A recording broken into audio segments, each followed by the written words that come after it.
atomic batteries to power. Turbines to speed. Roger. Ready to move out. You ever dance with the devil in the pale moonlight? This town needs an enema. Riddle me this, riddle me that. Who's afraid of the big black bat? When Gotham is ashes, you have my permission to die. Gotham, this is your liberation. My mother warned me about getting into cars with strange men. This isn't a car. 20 years in Gotham. How many good guys are left? How many stayed that way? He has the power to wipe out the entire human race. Tell me, do you bleed? You will. I want you to tell all your friends about me. What are you? He's a silent guardian, a watchful protector. In the dark night, I'm Batman. Let the games begin. Welcome to the Batman on Film podcast. Here is your host, Bill Jett Ramey, co-host Rick Shue, and the BOF Roundtablers, Justin Kowalski and Ryan Haas. Hey now, welcome to episode 85 of the Batman on Film podcast. BOF is the sponsor, as well as a proud member of the Batman Podcast Network. Check out all the shows at BatmanPodcastNetwork.com. If you have a Batman podcast, or if you have a podcast where you talk about movies and includes Batman, shoot me an email, Jett at Batman-on-film.com, and we can certainly add you to the network. I am the host of this podcast, as well as the founder of Batman on Film, Bill Jett Ramey. With me today are the great BOF Roundtablers, Justin Kowalski and Ryan Haas, and Rick Shue is on assignment, wherever that may be. Really, I think he's in Granbury, Texas at the lake. So, and as always, Batman on Film, authoritative, definitive, the dadgum original. Justin, we got to get a shirt. I know. I was thinking about that yesterday, actually. I was like, I'm going to get that shirt up.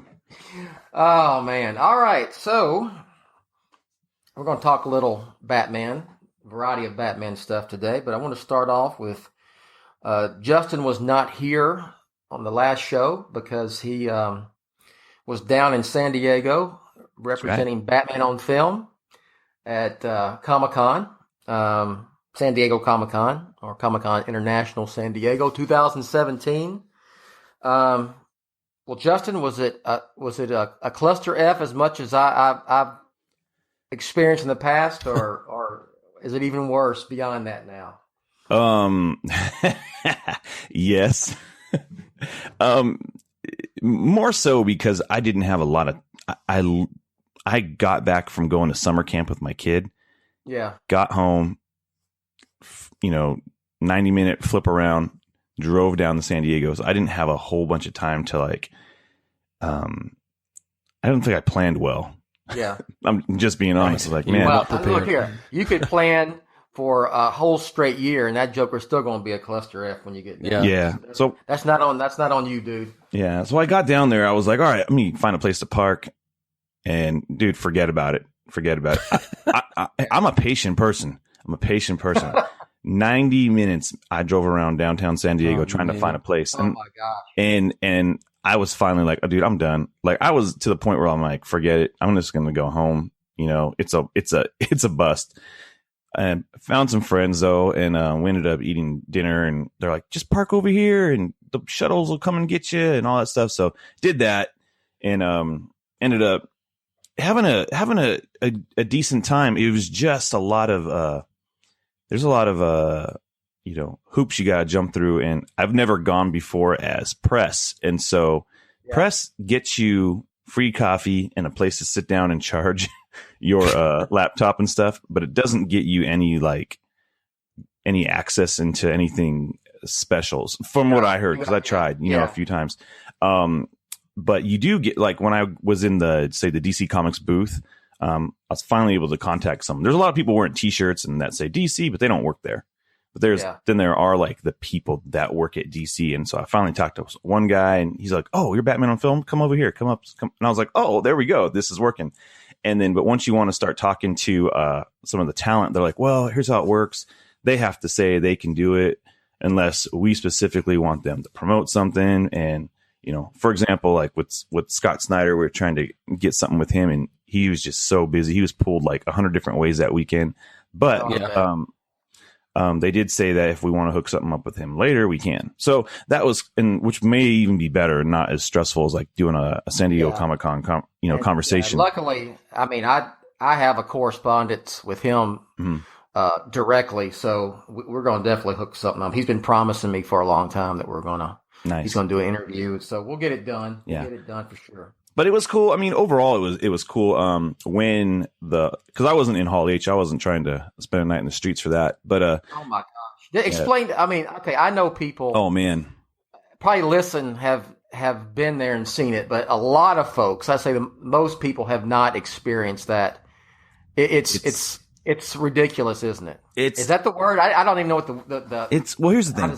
For the people that wait in the line, like it's hardcore, man. It's because they want to be a part of that deal. And I don't line up at least 24 hours. Yeah. And I don't begrudge them. And you get a wristband and you get in the Hall H and you get to see all the, the stuff that they released a little bit of it. And then there's stuff that they didn't show at all. And I think it's kind of one of those like once in a lifetime experiences type of deal.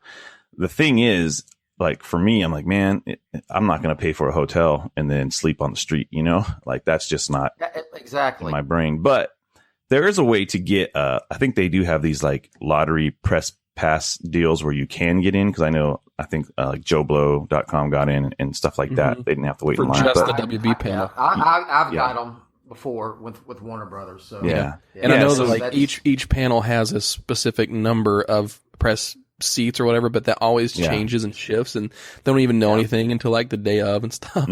Yeah, exactly. So there's a lot of, there's just a lot of like, rules to the game you got to figure out. But that line was bananas. But everybody that went, 'cause I talked to Andy DiGenova, and he was like he waited in it and said it was worth it for him to have that experience. And so if you can get in, rad. If you can't, man, like there was other stuff to do. So that's what I did. I did other things. But after the Warner Brothers presentation of Justice League and all the DC stuff, they brought the cast over to the DC booth that was on the con floor, and you can hear it. I mean, first off, it was packed. Now I had a decent spot in the booth, or I actually had a better spot, but I walked off, and then I got word like, "Hey, the cast's coming here," and it just hit the floor so fast that by the time I got back into the booth, like I could have been up front where I was before, and then I ended up being like 7 rows back.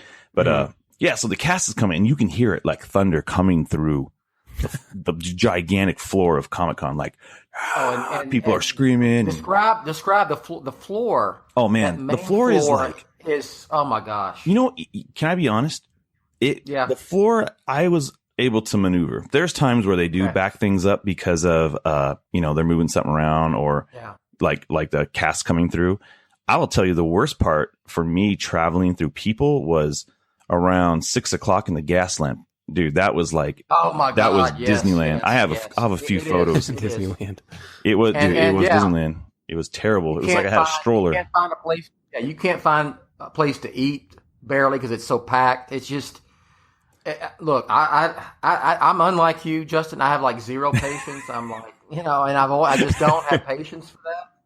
But just, and you're right, I was going to bring it up, but the gas lamp, getting out and crossing that street, where the trains are, and to get to that's nuts. Yeah. And oh my gosh, let me tell you, in 2007, that was like maybe my second time to go, and literally, my wife and I would hang out. Like there's this little Mexican place called Fred's. Did you see that place? I don't know if you happen to see it, but it's a little cool.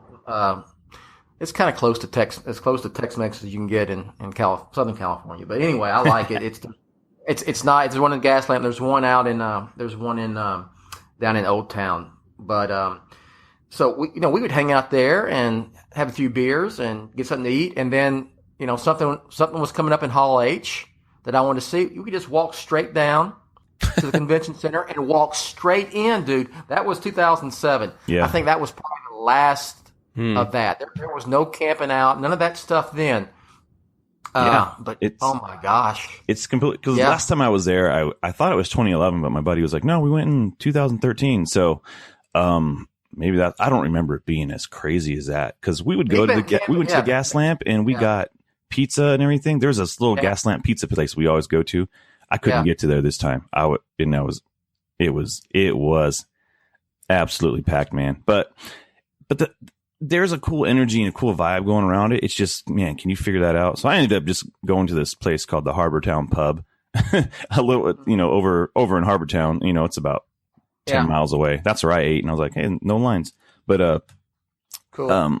It was cool. There was definitely, like, if you don't have tickets to Comic-Con, you can experience Comic-Con, because there's a whole bunch of free stuff out there, and like, sci-fi takes over a restaurant, and everything is like wrapped. Like there's Netflix, the Defenders wrapped on the hotels, and so it's really cool. It's just, you got to like really like have that patient meter up, or don't go out into the city at 6:30, because that's when it's the most congested, because everyone's trying to get in on the free stuff that you can participate in. But it was cool. Again, well, going back to the DC booth thing with the Justice League, that was kind of cool, just how the cast came out, and you were close to all the cast. You have a video up on YouTube. Yeah, I put it. I mean, it's not an amazing video. But it kind of gave you an idea of how it felt like to be down there. And during that time, that's how I first saw the trailer, was down there, and it was on my phone. Yeah. So we watched. And you watched? Didn't you watch the stupid like phone it was the phone version. It was like the square aspect ratio, and so watched it. A rectangle. Yeah, with a few people behind me, and tall rectangle. And so that was kind of cool watching it. But we had no audio. We couldn't hear, because it was like, and it was buffering and all that stuff. Yeah. But it was kind of fun in this like fan moment. Like everyone got excited, so the people that could gather around my phone, and then it was like the trailer. So people started watching it, and so then the cast comes out, and everyone's going nuts, and it was cool. Like Ray Fisher, who plays Cyborg, he had a really good like energy with him, with the fans, and they have him up top for some reason first, and then they all come down and they play the trailer first, and so they have this big screen down there, then they play the trailer. So that's how we really watched it. But still, you can't hear anything, because people are like, what do you say? All that type of stuff. So I finally watched the trailer in the press room. I just went upstairs and I watched a bunch of trailers that came out. But yeah, that was cool though, man. Seeing a lot of kids there interacting with the cast. And one of the they have this show DC puts out. It's this kid show. It's just called DC Kids. And one of the hosts, they brought those kids to the line, and you can see them like meet. It's a total PR deal where they have those kids that get to go through the line, get their poster signed and stuff. And the boy, he meets Ben Affleck, and he just immediately starts crying. Into tears. Yeah, it was a sweet moment. And Ben Affleck's face was like, well, I don't even know what's going on, dude. But that kid was just like, I met Batman, because he's very like, I love Batman's my favorite. Like every time you watch that show, I watch it with my kids. So anyways, it was cool. It was just a cool moment for everybody and the fans. And none of the, the rumors and all that type of stuff were in the mix of that crowd. People were just excited. That was kind of cool. It was kind of like and maybe it was just people, they just don't know all the mess. They're just like pumped for whatever was happening at that moment, So anyways, it was cool. It was cool. It was a cool opportunity. I'm excited to go next time with a better plan. Yes. And not a crazy camp turnaround either, because I was tired, man. I was tired. But yeah, it's exhausting. It's exhausting event. So, and you did like the trailer. Yeah. Correct. Yes. Yeah. Any thoughts about the Ben Affleck stuff? What's your take on that? I don't know if you've even be able to tell us. Yeah, my thought. Here's the thing. I want him to do it. I mean, I think we all kind of feel that same way. We want him to do it. I hope that he does, and we don't know if he's doing it until he does it. Because, in your opinion, did he confirm or debunk anything at Hall H? I feel like he just kind of he didn't confirm anything, because he can't confirm anything. He can just say, I want to play Batman. Like I can say, Justin Kowalski wants to play Batman. Am I going to play him if someone contacts me? Yes. I felt like he kind of alleviated any type of, rebuttals to the article that came out. I think the THR article was kind of a poor move on them to do something like that. It almost hijacks his experience as, promoting something, and then he has to, answer questions like that. So I think his job, whether it was his job or his own personal like volition to say, hey man, I love playing Batman. If, Matt Reeves wants me to be an ape, I'll be an ape. All the things that he said. I think that he did a good job of doing that. He said all the right things. Yeah, he said what he had to say. What could he say? I mean, if he would have said, "Oh, I don't know, man," like then that causes a stir, and he's going to have to deal with that the whole con, right? Yeah, and it's like, what's he going to do? Like, to go tell all the people that waited 2 days in line at Hall H, I'm not playing Batman anymore. Here's your Hall H experience.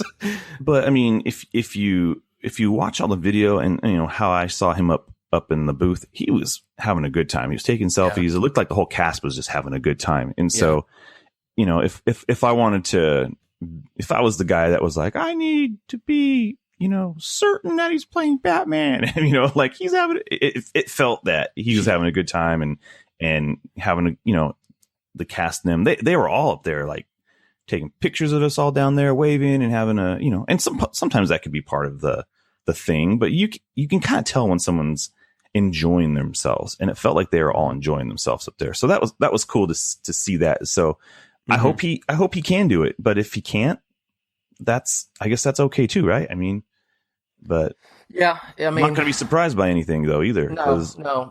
The writing's on the wall. Yeah, I'm thinking, and I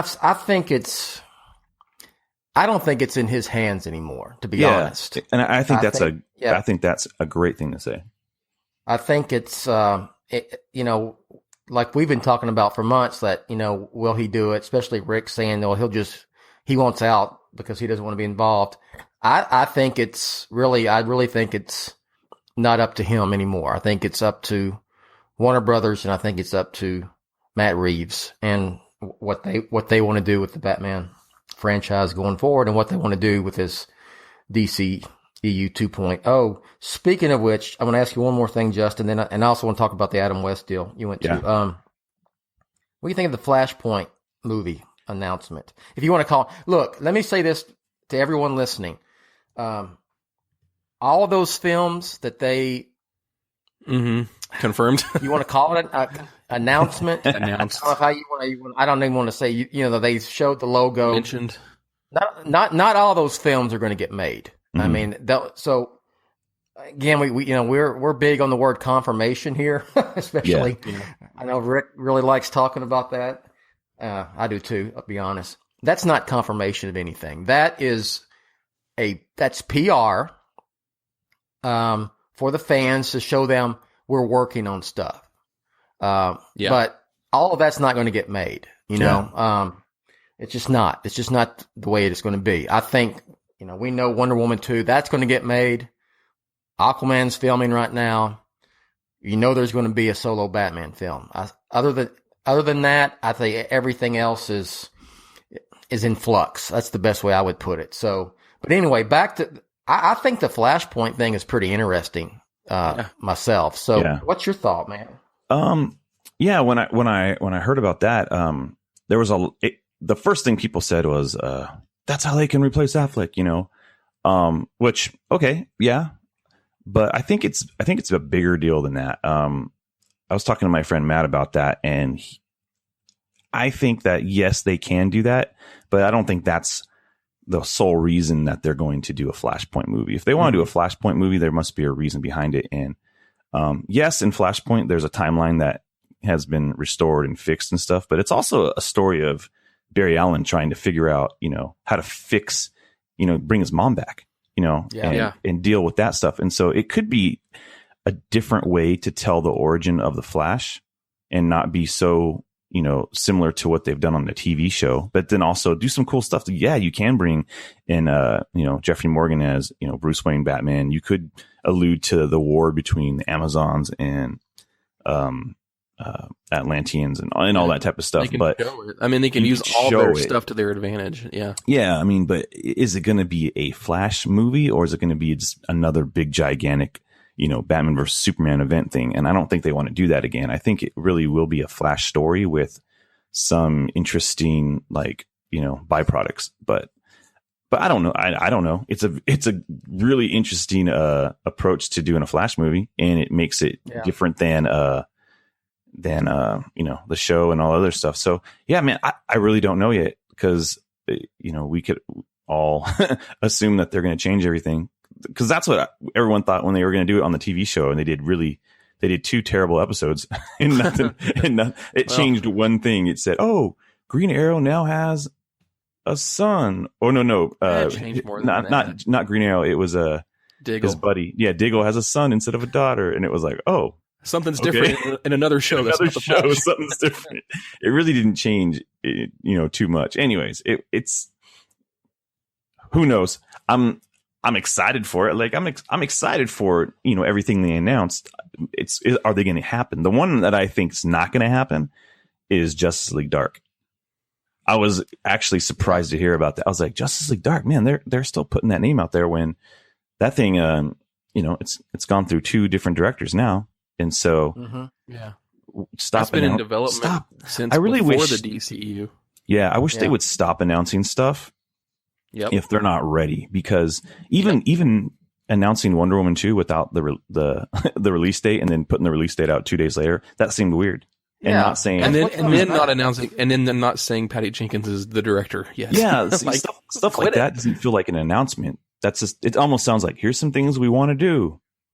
And that's really what, Justin, that's spot on. That's really how people need to look at it. We want to do this. Yeah. But we're not going to do all of it. Yeah. We want you to think we are. Yeah. Because, I interact with fans, really, on Discuss or wherever, Facebook, and some of them, again, you take it as just, you can't take this as straight up confirmation. You're not doing yourself a favor, because you're going to end up getting pissed off. You're going to end up getting upset about stuff.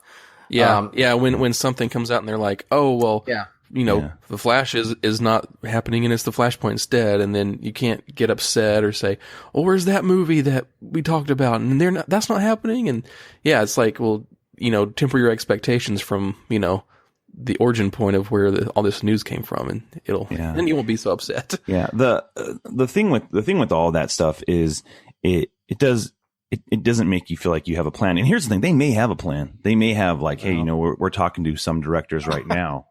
I know we laugh because it's been like this for a while, but they could have a plan, and maybe they're not ready to release directors and stuff like that. But then don't talk about the movie, because all it does, it's like, hey, we're going to go get ice cream tonight. And then you know what? The ice cream store is not there. We can't have ice cream tonight, but it could happen.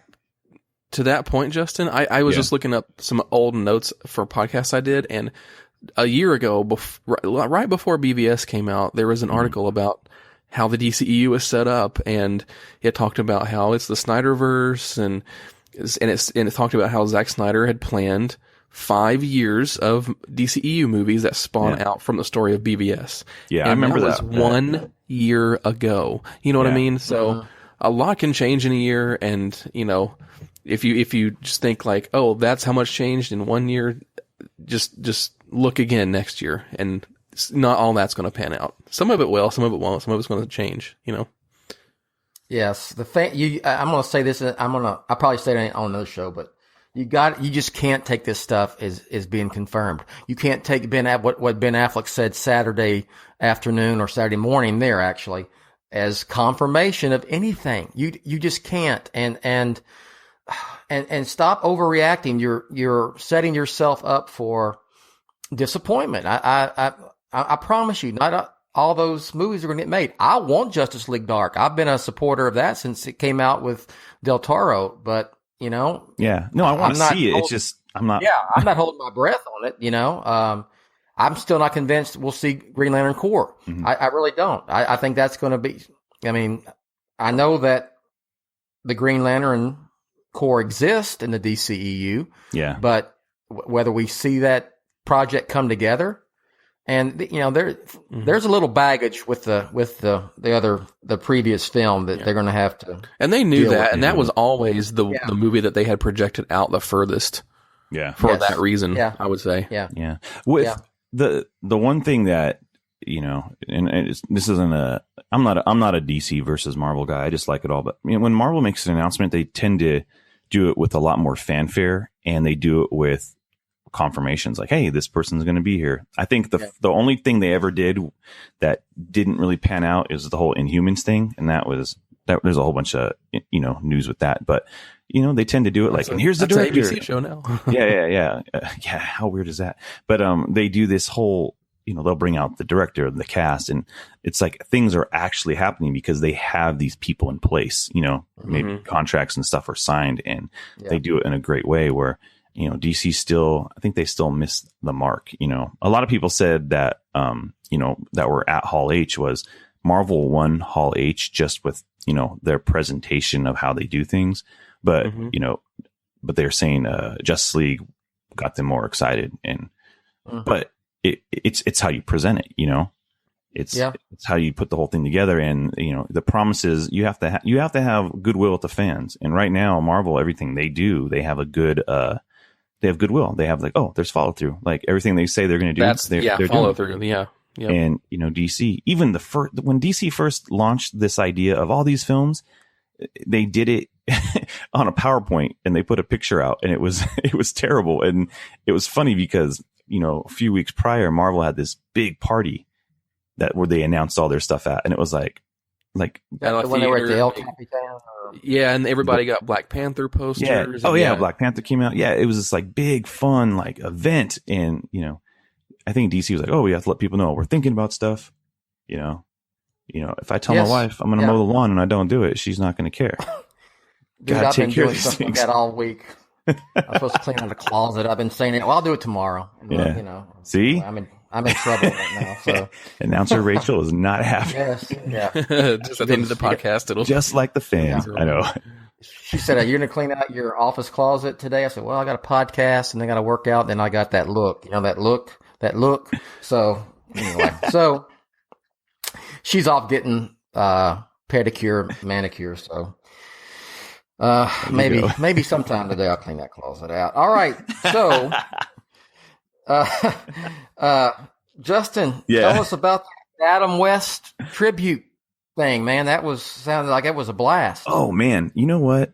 I didn't think it was going to be, I thought it was going to be a cool thing to go to. And it was, it was in my city. So I was like, oh, they're doing something fun down here. And so it was, they had the Fox Theater down here in downtown Riverside, and it's a really cool building. They restored it, and it's historical.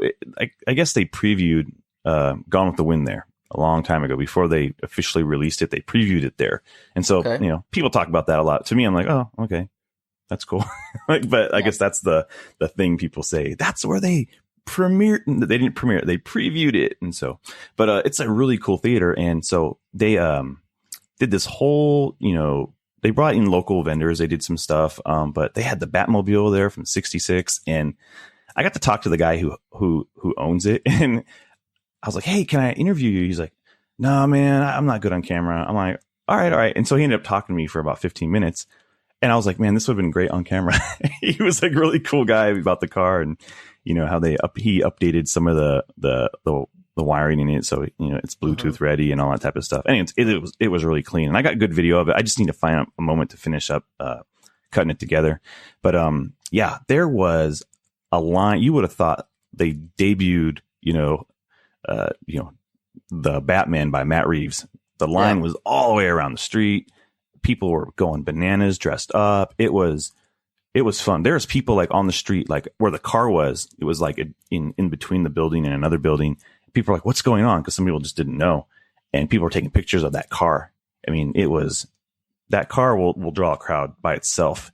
And they had street artists, this guy doing this big, chalk drawing of Adam West with the bomb in his hand. Yeah. I saw that. You see that? And, so the coolest part of this whole deal, was when they actually played the movie. They opened up with this kind of surf rock band. It felt very like 1966. But the whole band is wearing Batman costumes from the 60s, and it's got Batgirl and Catwoman as go-go dancers. So there's these girls go-go dancing the whole night, and I think I sent some of you guys video of that. I don't remember. Yeah, well, that was fun. And so they opened the movie up, and I've seen Batman '66 movie hundreds of times, right? Yeah. Yeah. Watching it in a packed theater with people who like were quoting it, and it was like Rocky Horror Picture Show style. People were laughing. Oh man, Bill, the Like energy in there was it was hilarious. Like when Robin would solve a riddle, people were like cheering, yeah, you solved it. Sparrow with the machine gun. Yeah, exactly. He's all a Sparrow with the machine gun, and people were like, yeah, like it was amazing. And in the part where they're in the helicopter and flying over the city, and like with and then the girls are on top of the building with, I think it's Jack LaLanne or something like that. People were like, woo, yeah, like they're cheering for Robin. And it was just so fun, and I was bummed because I couldn't be inside the whole time because I had to go film something, and so it was a great experience, and it really was. Like, people were happy to be there, and a lot of people were just talking about like, oh man, Adam West was my first Batman, and it was so fun, and there was an excitement. People drove out from Los Angeles, which is about 55 miles to come out to this event, and so it was cool. It was a good time, and I got to meet some BOFers, so that was cool. Got to talk to Frank and Supia, I think that's his last name, and he was a cool guy. We chatted a lot, and he was telling me some stuff that he was because he works in the toy industry, so he was talking to me about some stuff during the Nolan times, and then Todd Barnes came out with his son, and he was a cool guy. We got to meet and chat for a little bit, and he was like over the moon about the thing because they won tickets, and there's a few other people that won tickets. I just didn't get to connect with them. So there was the Andersons and the Vans and stuff, but yeah, it was a good time, man. It was a fun time, and if you missed out, I think they're talking about doing it every year now. So yeah, I was talking to the guy who organized it, and he was like, "This is amazing." Yeah. So it should be like Rocky Horror Picture Show type deal everywhere. I wish I wish it would become a thing. I'd love to do something like that. I've never seen it on the big screen. Oh, dude. Yeah, I've only seen it on TV. Yeah. I was alive when it came out, but I was like, 6 months old or whatever. So, but I've got, that's something I need to do on my Batman bucket list, is see that movie on the big screen. So I'm looking forward to seeing the video you put together, dude. So there's just so much. There's a lot. I'm like, oh man, putting it together. So yeah, it was a good time, and it was fun to again represent Batman on film. And the guys there were the people there were really excited. They were like, they're listening to the podcast. They're like, we've been listening to the podcast up here all week. Sweet. This is great. So they got excited, and so it's cool. It'll be a cool thing when it's all said and done. You know what? A lot of times we point out all the haters of this website and of me personally, but you know what? About 90, I would say 95% or more of the people who read Batman on film and listen to the podcast are really are good people. Yeah, really good people and good Batman fans. So I know y'all are out there. And I appreciate y'all. I know that's the majority. It's always it's the minority, that small minority who scream the loudest, who get, to get all the recognition. But there are a lot of good fans who follow this podcast and follow this website, have been following with me for almost 20 years. And I want to say I appreciate, and hell, y'all two are two examples. Now you're part of the site, but y'all were BOF fans at one time as well. All right. So, speaking of Adam West, you see my new shirt I got? Yeah, that was cool. It's awesome, isn't it? Yeah. It's just did you see it, Ryan, or not? Yeah, it's just the cowl. It's the cowl, yeah. Man, I wore that. Me and my wife went on a happy hour date on Wednesday, and I can't tell you how many people said, "Man, that shirt's awesome." Oh, that that's shirt's cool. awesome. And I was like, yeah, West Batman. I showed you. I think on the DC Shop DC Entertainment website, there's an Adam West Batman shirt, which is just a light gray shirt with the 66 logo, so it looks like you're wearing part of the Batman 66 costume. Yes, I got cool. that. I got that shirt. Yeah, it's cool. I got it. It's fantastic. And every time I wear it, we go out. Somebody says something about it. Like, we were at a restaurant, and the guys come up to me. They're like, "Oh man, Batman, I love your movies. Oh, that's such an awesome shirt." So I get that a lot. That's cool. Yeah, I understand, man. I understand. A lot of Batman fans out there. Yeah. You wear something Batman out, and someone's going to comment on it. Just one person will say Batman, something like that. It just always happens. Yeah, I have another good Batman clothing related story. There's one shirt that's got Batman on it, and he's like, slinging out money, and it says making it Wayne. Oh, it's awesome. So I wore that one day, and I went to Chipotle, and the guy at the counter was like, "Oh my god, that's a great shirt! Everybody look at this shirt; it's so good." And the dude gave me a free meal because he liked the shirt. I think I've said that Wayne, before, dude. You did. I did. Make it Wayne. I didn't even have to make it Wayne. It was so there good. You go, people. There's the power of Batman right there. Wear Batman gear, represent. And you get free stuff at restaurants. So. Yeah. Sorry, one more thing. I have a shirt. Right, go ahead. So I have this Batman shirt, and it's like him, and it has a lady, and she's like in his arms, and it's like from the 60s or 50s, and it just says, "Once you go bat, ...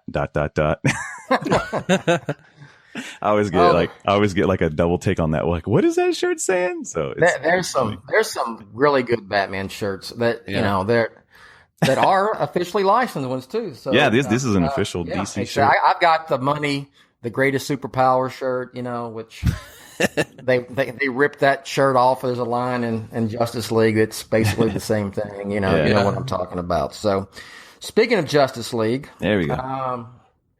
Let's talk about, there was a little bit of news that broke this week, but really if you've been reading Batman on film, you knew about this back in June, like June 2nd.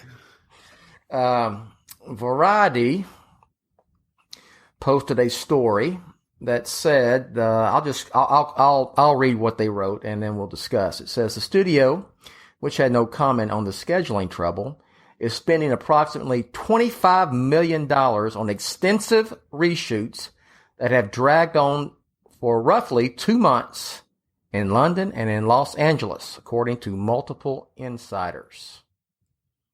So, sound familiar, Ryan? Yeah, word for word, that extensive word, that reshoot word, it's like the exact same thing repeated again, which is what BOF has reported a long time ago. Yes, sir. Yep. And got a lot of grief on that, didn't I? Yeah, BOF got a ton of it. Yep.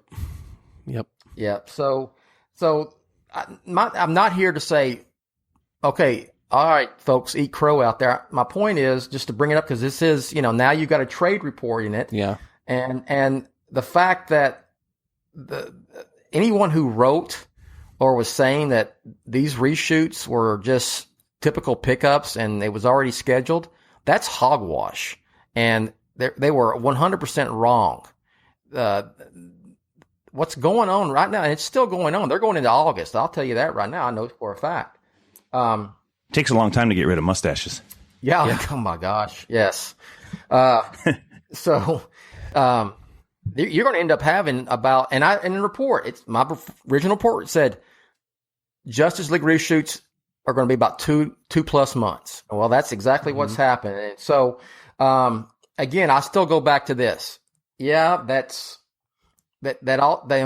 speaks to the fact that they are changing this film quite a bit from what it was originally intended before they started shooting, and quite frankly, after they stopped shooting, back in principal photography last October, November-ish. But I still, my thing is this. I'm supportive of it because I want them to do everything they can to make this film good. Mm-hmm. And so I don't sit there and, yes, it should, it's concerning. You can't sit there and say, okay, you're putting in $25 million on reshoots that are taking, up to 3 months. That's, that's not just typical. And that speaks a lot to how much is being changed. But again, I'm at this point, I'm looking at it and saying, okay, they're doing everything they can to make the movie good. And if the movie's good, it won't matter. Now, whether the movie's good or not, we'll see in November. Yeah. All right. So, Justin, what's your thoughts on that? It's been funny. If you pay attention to some of the message boards and stuff, there's been a lot of like Batman on Film said this. Yeah. Really? Yeah. Oh yeah. I've seen people go, you know what? Like, paraphrasing, like, BOF said this, and, we thought it was clickbait and all this type of stuff. And this is all turning out to be true.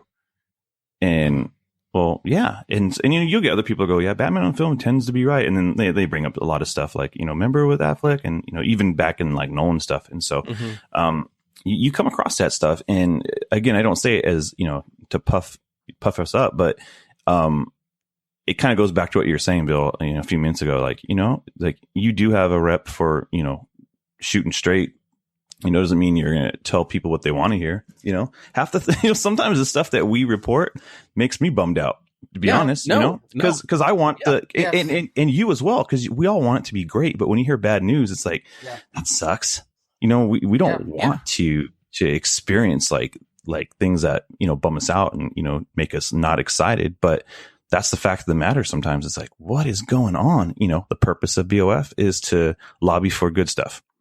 And when it's kind of like truthful about what's happening, and be truthful about it, and and not to, it's not to bum anybody out, but sometimes news sucks. Watch the news. The news sucks sometimes. Yeah. But well, that's in the end, we do hope for something good. You just said that, like maybe all this stuff, ends up being amazing, and we're happy, and we're all, man, that was really good. Whatever happened, and got a good movie out of it. The hard part is, because I've heard that argument too. This is good. This is good. The studio's doing, everything they can to make the movie great, which, okay, I agree with that to a point, but we also know, like, man, there was a lot of stuff going on, behind the scenes. And so, which doesn't mean you can't have a great movie, but it does. It wasn't just like this was a movie that had no problems. This is a movie that did have problems. The had a lot of problems. The cast has even said that, if you go back through social media and look at what they've posted. And so it's funny that, well, not funny, but there is a little bit of validation in the reports that are coming out, because you kind of do like, man, we're not trying to be jerks. It's just, this is the reality of what's happening. And so I think you can't hide it anymore. After a while, it starts that, that balloon bursts, and now the news is out there. It was funny though, because, Ray Fisher went out of his way to say, oh no, we're almost done wrapping up and all this type of stuff. And, maybe he is, I don't know, but there's a lot going on from, what we know. So, yeah. Well, again, it's like, that's what he's supposed to say, Exactly. That's what I was going to say. Yeah.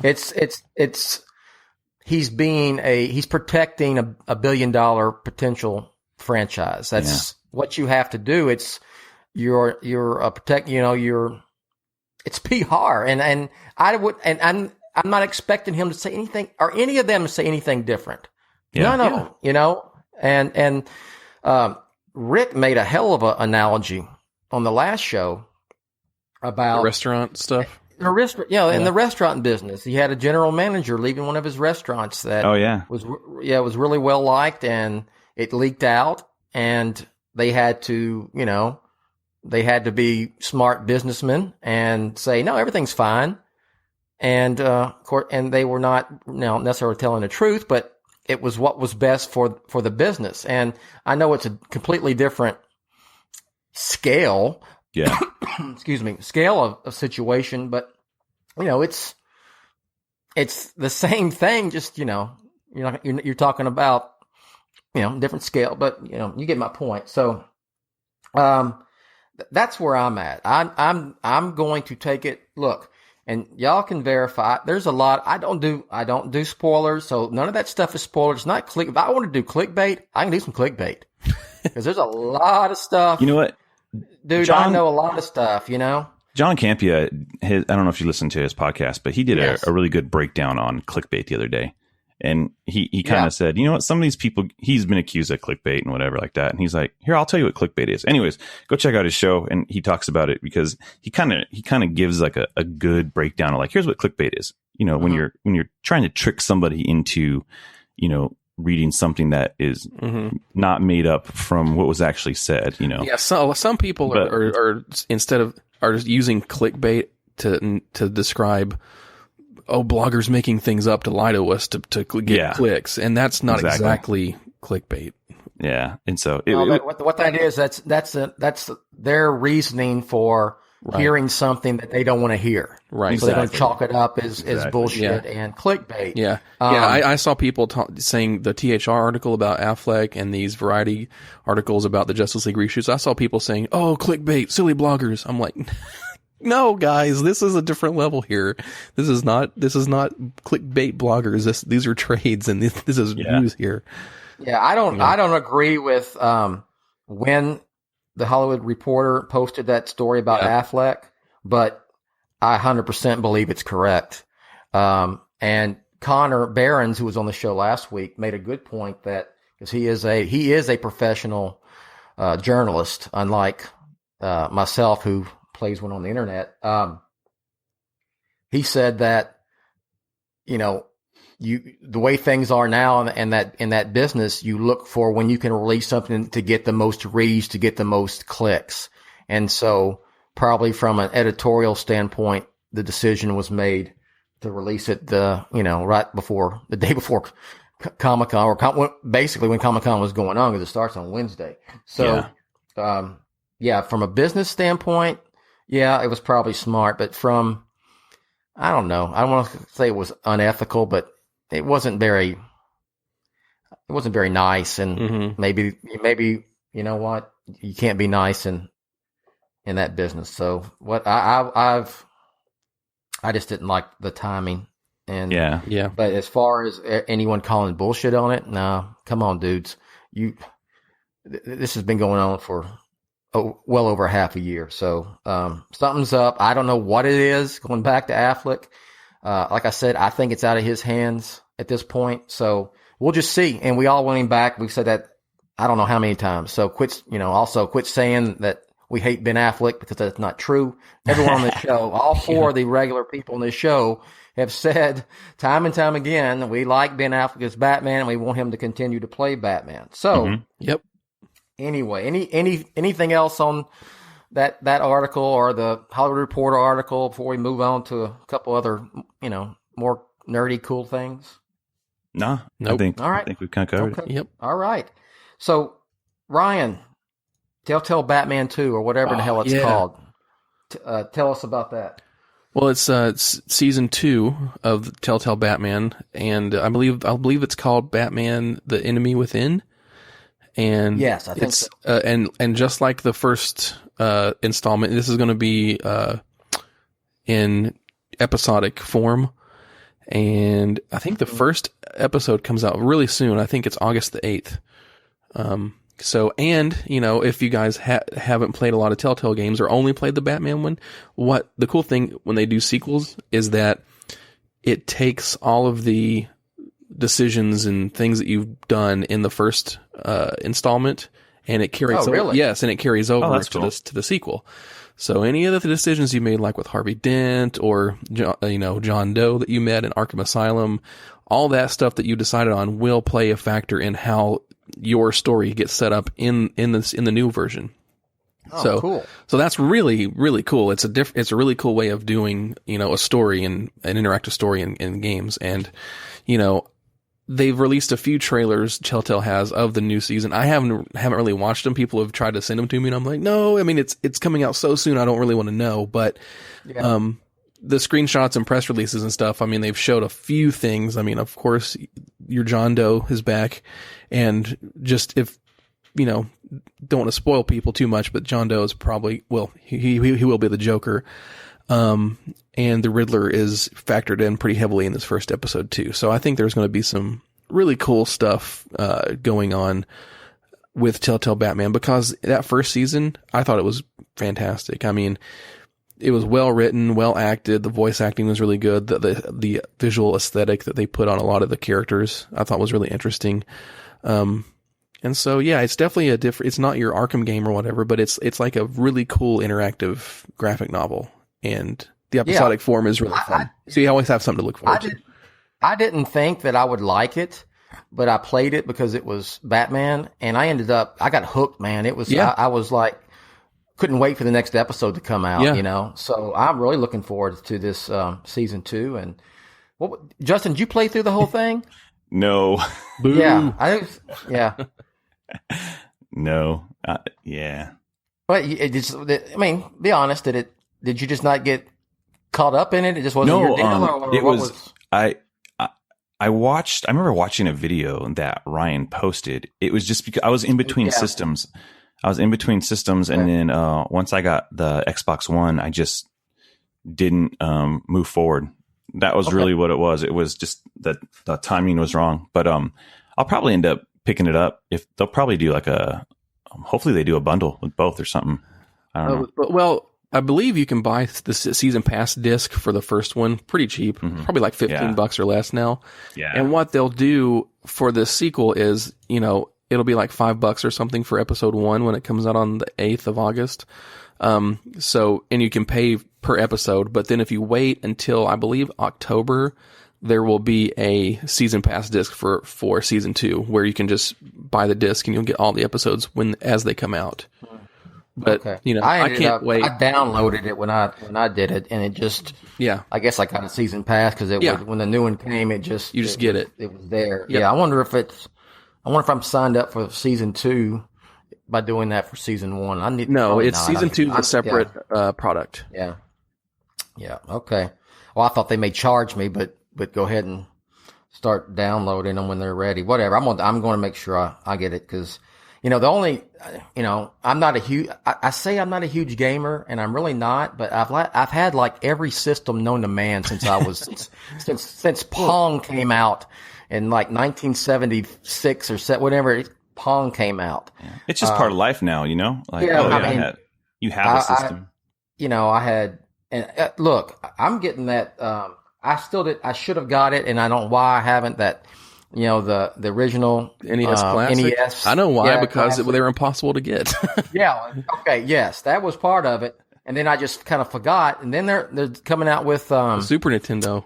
Yeah. So I'm excited about that because it's got Star Fox 2 on it, which is unreleased. Yeah. And like Atari has got something like that coming out, right? Ryan, you know what I'm talking about? Yeah, it's the Atari box, and it's supposed to. There's info on it is light, but it's supposed to be like a streaming thing where you can play a bunch of old games and new games, and it's so is it like the old? I had the Atari 2600. Yeah. I had the 5200. I can start naming all these. I had every freaking Nintendo system until I guess I had the GameCube. What was after GameCube? Wii. The Wii. Yeah. Well, the GameCube. That was the last one I had. My kids played it. Did you have the N64? I had that, yes. Yeah. Super Nintendo, had them all. And then I went to PlayStation 2. Yeah. I never had a PlayStation 1. I had a PlayStation 2. I got probably around 2002 or 3. 2002? Yeah, that sounds right. 1? Maybe 1. 1 was when they were real expensive and hard to find, I believe. I was not in my house. We're building my house, and I had it. The place we lived at before, so we moved here in 2002. It had to be 2001.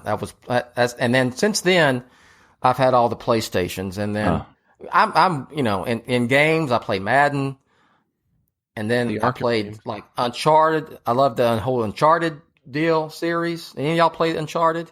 No, I really need to because you've never played any of the Uncharted games. No. Wow, I can't believe that. You're I know. like the resident game dude. I know. Well, yeah, it's my career too, and yeah, exactly. I know. It's like there's no excuse for me to not have played them, but it's like one came out, and then the second, and the third, and the fourth, and I'm like, I can't keep up. Well, they got that. I got that. What did it come out about a year ago? They had collection with all three. Yeah, you had all three on. Yeah, I got it on for 4. Okay, it's on my shelf over here, sealed, and then I played the last one. Oh my gosh, Ryan, I'm disappointed in you, man. I know. I know some people at Naughty Dog too, and I'm just like, yeah, I love. I mean, at work, we'll constantly, as an effects artist, we always like look at other games, see how people are doing stuff. And Naughty Dog's tech for, Uncharted is so good because of how realistic they can make it and cinematic with the kind of style of games they look at. So I'm always looking at the games, looking at the tech, but I still need to play the things. So I need to carve out some time and just do that. I played all the Arkham games. Except, you know what? You need I'm to beat still Arkham stuck Knight. on that damn night. I got to that. Man. I haven't played that one. Oh, dude, I'm at that point. Ryan will know. I'm at that part where you're like in the sewer and there's a big round thing to Arkham Knight in, and it's got like drill looking. It'll chew you up and get you. Yeah. I'm there, and I can't get past it. I try to tell my son, who,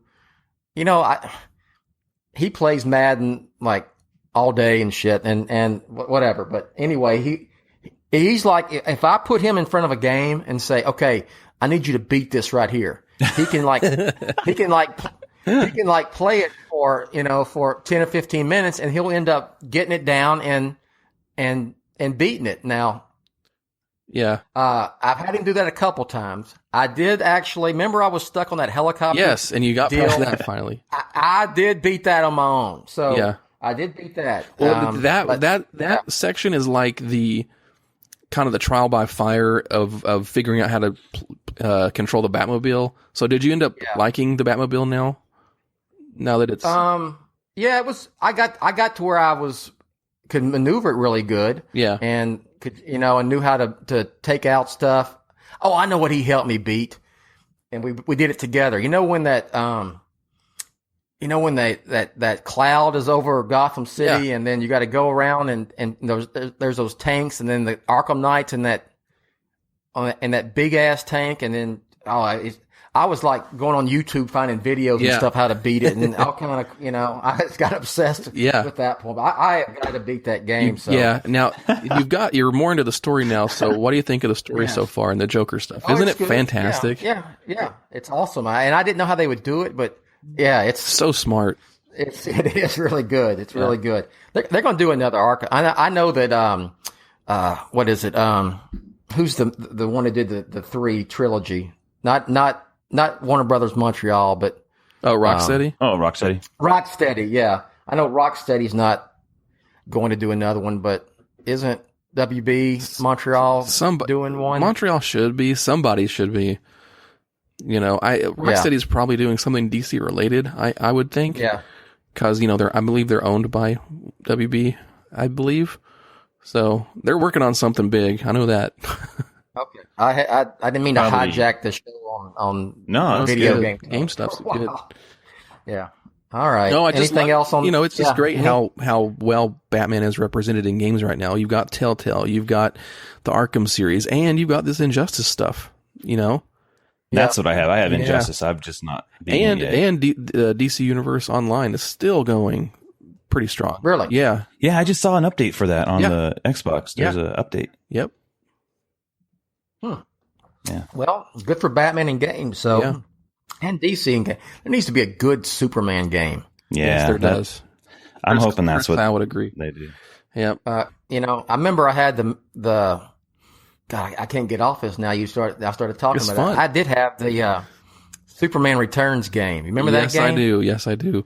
Yep. So that's Yeah, and the flying was cool, but everything else was not cool. And I think it was the Atari 52. It was one of the Ataris had a Superman game. Yeah, I think that's pretty infamous where he had the version. big head. Yeah, way the back one with in the big head. It had to be that's one of the Sunsoft Ataris. one for the NES, Justin. No. There was one on Atari. There was one before that. There was one on Atari. Okay. Yeah. No, I know the Sunsoft one, but there was a different one.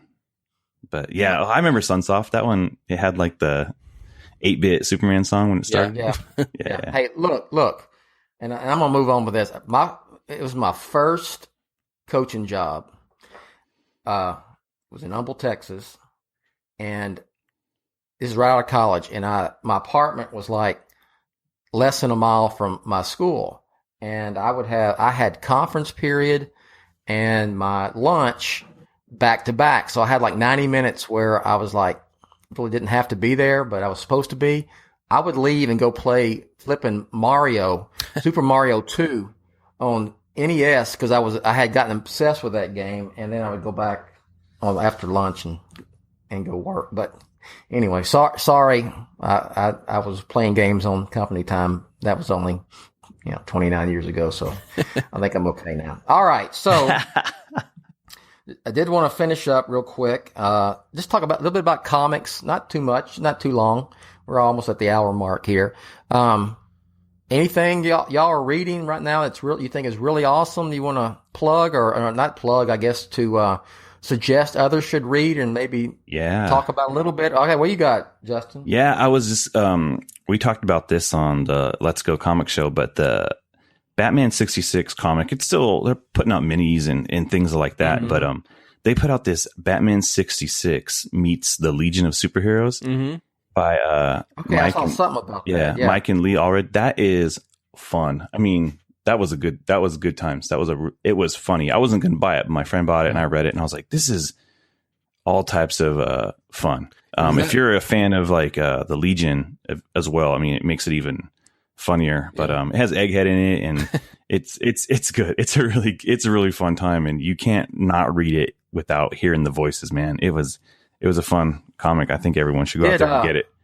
Did they end up making Robin Nightwing in that series? In the Wonder Woman crossover, yeah. Because it's supposed to be, 10 years later in the Wonder Woman timeline. So they go up against Ra's al Ghul and he's Nightwing.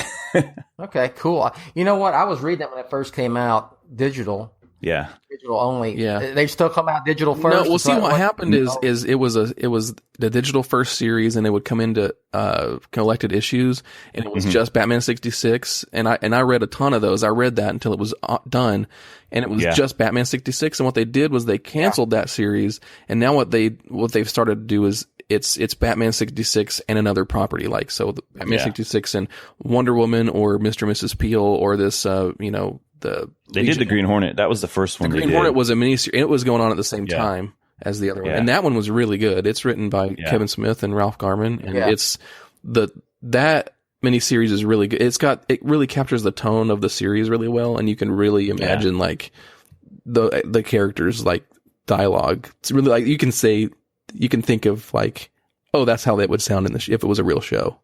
Yeah. Oh, I know when I was reading it, I read it in my head was like the TV show. Yeah. You know, that makes sense. You know, even like the narrator and everything. So. Oh yeah, they do it really well with the art, but this one's really good because Mike Allred, like I'm a big fan of him. Yeah.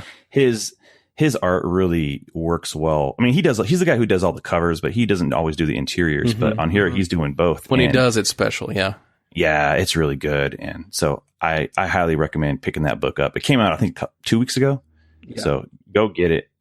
It's fun. It's a fun book.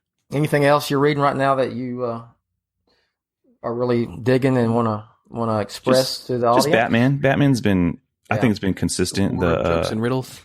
Yeah, I was about to ask. You liking that? Y'all like that? Both of y'all. I like it. Yeah, it's my favorite arc so far. Yeah. And I say that as not a huge fan of the other arcs. Yeah. Tom King's pretty dadgum good. I'm again, me and Ryan differ, but I think Batman's a better book than Detective. I will spoil this. I'm like 7 or 8 issues behind on Detective because I've been letting them stack up so I can read them in a giant pile because new dad stuff has prevented me from. Yeah. How many? What episode? What issue are they in since the Rebirth? Detective. It's in the 900 and somethings. Oh yeah, I forgot. They went back to.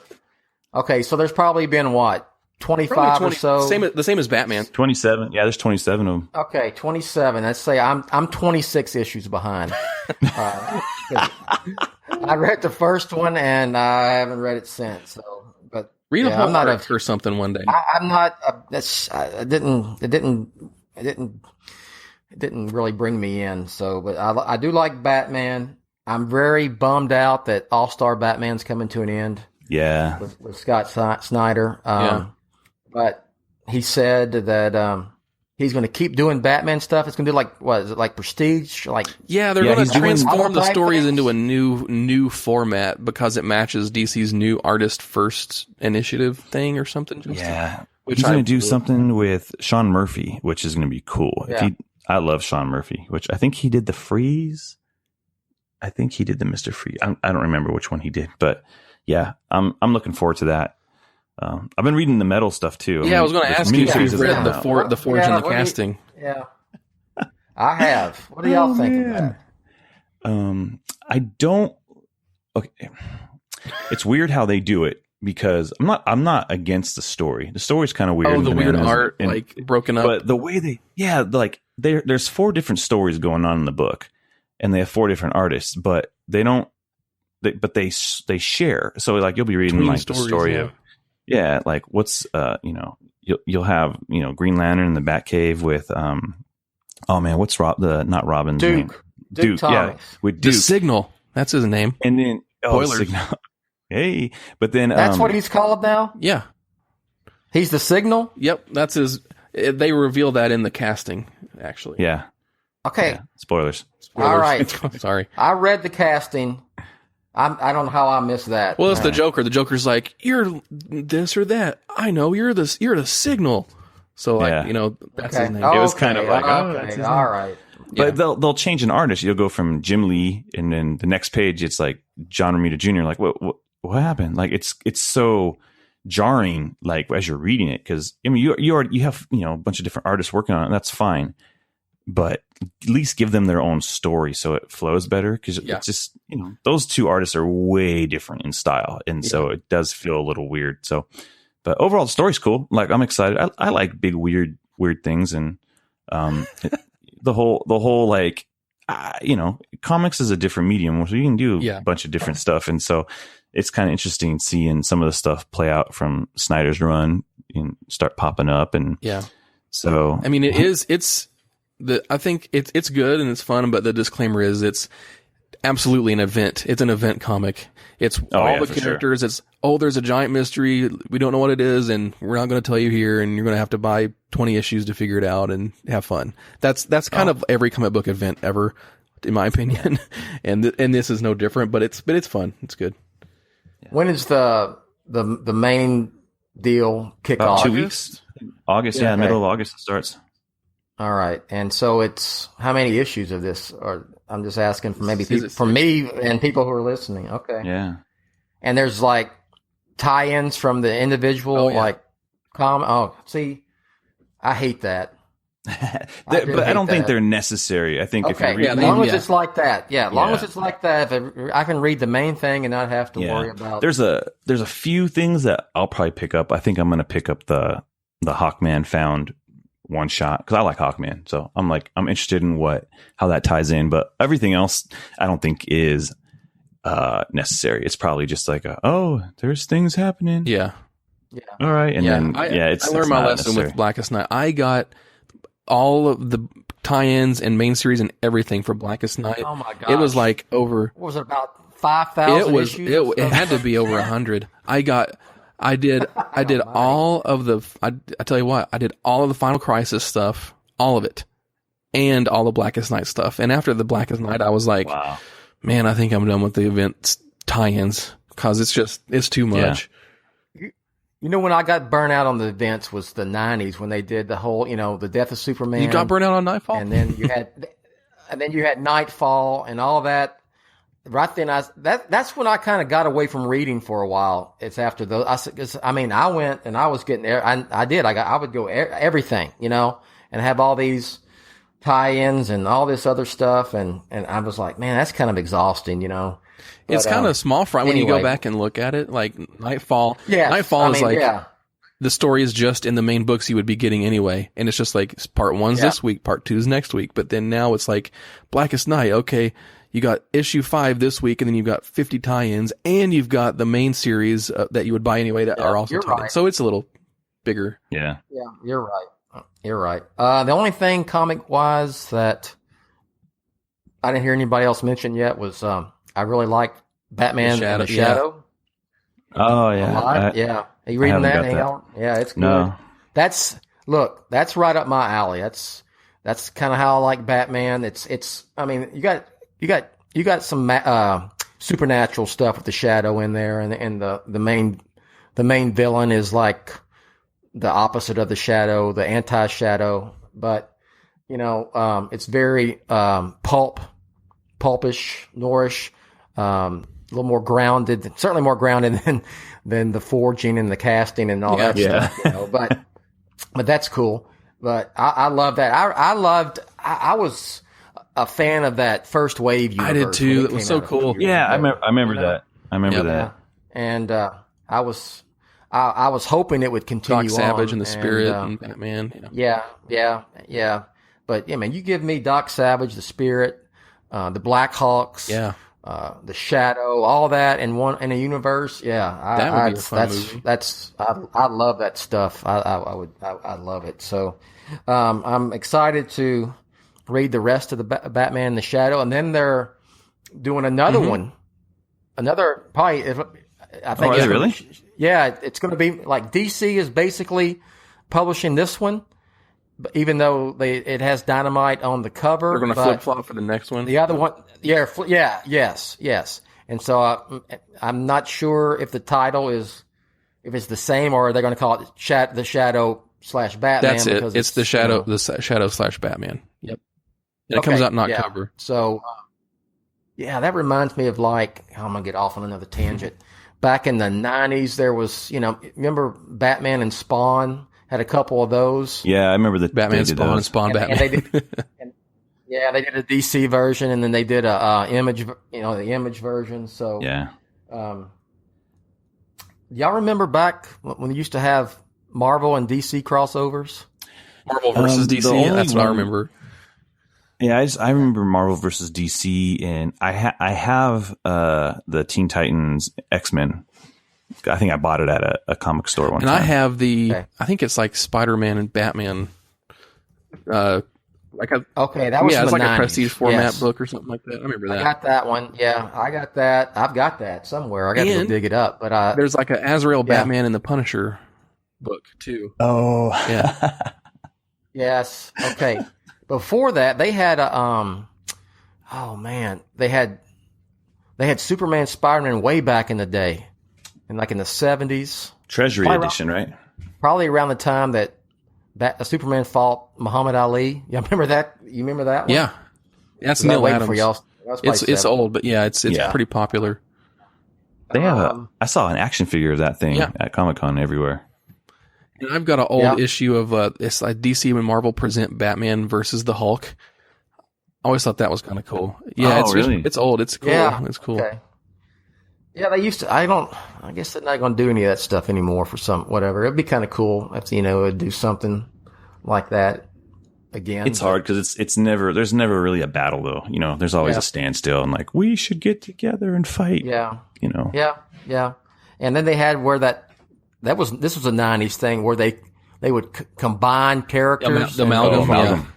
Yeah. It was like Dark Claw was Wolverine and Batman and all that stuff. Oh, I could go on and on. We'll have to do a whole show on this or something because I've got boxes of comics from the 90s, 80s, 70s and stuff. I've got Batman. I got Batman 251. Which is my favorite individual story of all time. There's no cover on it. Uh-huh. I read it when I was a kid. I got the original. I read it. I don't know where the cover went. You should frame it or something because that's you always talk about that one. Yeah. You should do something, put in your office, make it up. I'm looking at it. I've got the cover in a big poster framed in my office. Oh, cool. Yeah. I'll have to take a picture and put it up on Twitter or something. Anyway, all right. You're going to have to stop me. Keep going on and on. Oh, I did. Did I tell y'all that I got to dig it up on my box?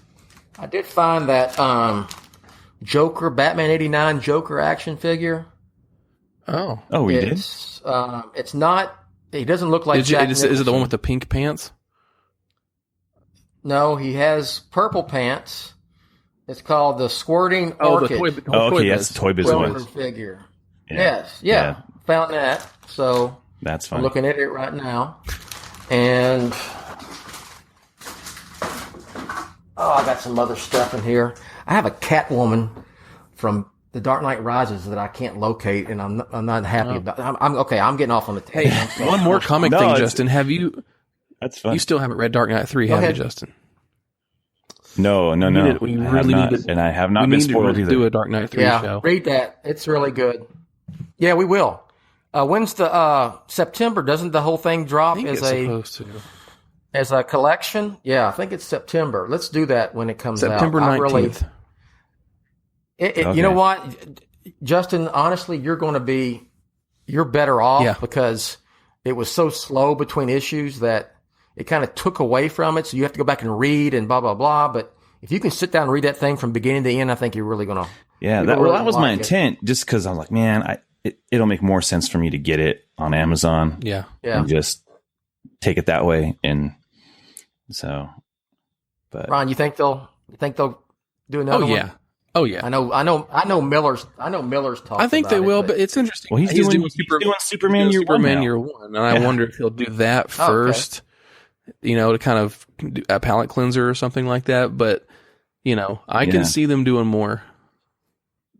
So this is Millerverse version of Superman Year One. I don't know if they said specifically. They didn't say if it's Millerverse. All they said is he's working on something with a guy who has a cape and glasses, and John Romita Jr. is going to do it with him. So. I wouldn't be surprised if it is, because Dark Knight is. Why would he do something that's not part of his universe? And they can be loosely connected. Yeah. Like All-Star Batman is the same Batman as the Dark Knight Returns Batman, allegedly. I don't buy that. I don't buy that at all. By the way, he says it is for sure. Yeah, but it doesn't really match up that great. Like but whatever. Yeah. So what you're saying is you don't see the Year One Batman becoming that much of an a-hole. Nope. In that short period of time after the events of Year One. Exactly. I think it can be if you want it to be, and it doesn't have just to like be continuity in general. That's fair. Yeah, it's whatever you want to work. But I'm like, man, the Batman that's in Year One is nothing. And I know it's his first few months out is nothing like All-Star absolute Batman and Robin. All-Star. Yeah, it's just not. So I'm not a fan of All-Star Batman for the record. I liked it. I know it's not great. The art. I mean, the art was great, Jim Lee art, but some of it was. The whole. I like it, but but the whole part with like him and Robin painting the room yellow and beating Green Lantern. That was pretty. Now that was pretty funny. It was funny, but it was kind of like really. See, I'm down with it because it's its own thing. If that was like in Batman proper, I'd be like, no, but it's not, and I'm mad that they never finished it. Yeah, they were supposed to. Yeah. I remember when they announcing it I was at a Comic-Con where Jim Lee's all, yeah, we're going to do that. And I'm like, yeah, right. Yeah. That's how that goes, dude. That's a bummer. A lot of stuff is like that, like the First Wave universe too. So anyway, all right. I don't know. And I'm going to plug one more time, Batman Elmer Fudd. Yeah. Read that thing if you haven't. I know. I was going to get it too, and I just missed it. It's not there. You got to read that. It's okay. It's two stories. Yeah. It's Tom King, bro. And they're both Tom King. Both of them. I know, my guy. And the first story is very dark Batman, but they've brought in like human versions of these Looney Tunes characters. Okay, there's nothing really goofy about it. It's pretty dark little comic. But the second story is straight up a Looney Tunes episode. Oh, nice. Drawn like that, drawn like the old cartoons. Batman is like a Looney Tunes version of Batman. So yes, read that, Justin. Read that, everybody listening. And let's plug some stuff. Ryan, go ahead. Follow me on Twitter at SMB_Ryan, and follow the other podcast I'm part of, the Robin Everyone Loves a Drake podcast, on Twitter at ELTD Podcast. Oh, and it's episode 85. Go ahead. There's 4 episodes, guys, until episode 89. Just throwing that out there. 89. Yes, we have a very special Batman BOF podcast, episode 89. If you can probably read between the lines what it'll be about, then it's probably not too hard to figure out. So, yes, we're going to do that for sure. Still going to do. Look, I haven't forgotten about. We're going to do Rises. I promise. We need scheduling involved, and maybe Rick suggested next weekend. We'll see how it works out. What else? We're going to do the bracket tournament for the greatest comic book scene from comic book movies. I've been rewatching some movies. Greatest scene from. Yeah. So we're going to do that. I'm working on Batman on Film proper in the background, so there should be a big change coming around January. Hopefully these two guys will help me out. I know Rick will be zero help whatsoever on that. So he'll just be along for the ride. But that we're working on that. And anyway, all right, Justin, go. Yeah, you can follow me on Twitter at J_Rocka, and then that would be fun. Hang out and chat on Twitter. And then if you can hit up letsgocast.com, check out some of the shows that I'm doing over there. It's more pop culture, and we have a comic show. So if you really loved some of the comic stuff here, make sure you check that out because we have a good time talking about comics. Awesome. All right, Ryan, you got new review for I do. iTunes? It's a short little. Okay. Yeah. Oh, nice. Let's see. One of them says, it's from Mishka1221. It says, great Batman podcast. No nonsense. 4 stars out of 5. Like this podcast. It's a great no nonsense Batman show that has a track record you can't argue with. Ooh, I like that. Make sure you subscribe and check out the website as well. All right. Thank you. Thank you very much for that. And no one can complain about the audio anymore because it's pretty damn good now. So yeah. And I'll say again, if you have a podcast, do it with Zencastr. Zencastr.com. Zencastr.com. This is they're not a sponsor of the show yet. They should be. Yeah. It's a free plug. I'm just telling you, it's made a hell of a lot of difference in this show.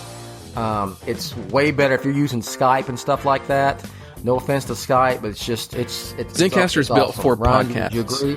I think that's the difference there. Absolutely. It's tailored for you to have multiple people.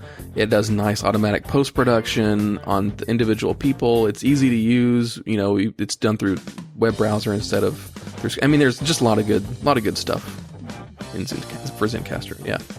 I agreed. So, just a little bit of just a recommendation if you're got a podcast, and there you go. All right, so I'll let announcer Rachel give you all my stuff. Who she's also probably still giving me that look when she gets home from Manny Petty or about this closet thing in the office here. But anyway, she'll take us out. We'll catch you next time. Hey now! You've been listening to the Batman on Film podcast, a proud member and the sponsor of the Batman Podcast Network, BatmanPodcastNetwork.com.